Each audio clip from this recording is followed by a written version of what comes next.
Katikkiro Charles Peter Mayiga atuuse ku Hotel Africana ku ssaawa 12 ez'akawungeezi mu kiseera abantu abateewo mu lukuŋŋaana luno babadde bayisiza ebiteeso 12 ebivudde mu Ttabamiruka. Amaze ennaku ebbiri nga abantu ba Buganda bateesa ku ngeri ez'enjawulo ezigenda okutwala Buganda mu maaso mu myaka 2 egijja.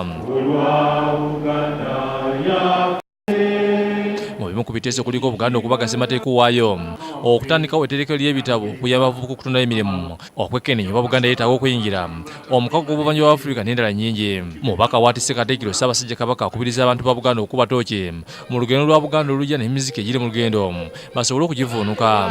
Ekisinga okuswaza Obuganda si kukuuma butebere oba kutwala ttaka lyaffe.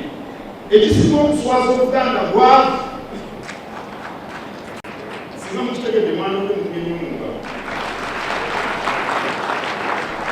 Ennona yonna abantu gye baagala gye beeyimirizamu basobola kugikuuma nga baavu.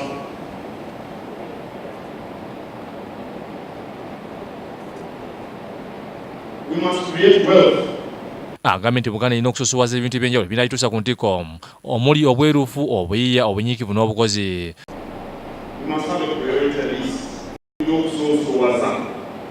Mu kusooka olukuŋŋaana luguddwamu Maama Nnaabagereka akubiriza abantu okuteekateeka abaana b'eggwanga mu ngeri etuukaana n'ensi efuuse y'okuvuga nga bayita mu kubasomesa emirimu egy'ebyemikono.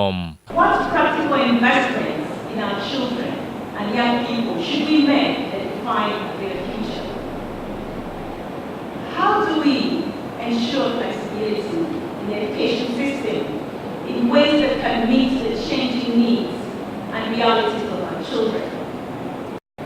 And how do we increase engagement of young people so that they espouse the values and influence of transformative leadership and healing? Mutebi Sulaiman ne Lydia Nakiguli bakusakidde eggulu eno lwa Bukedde TV.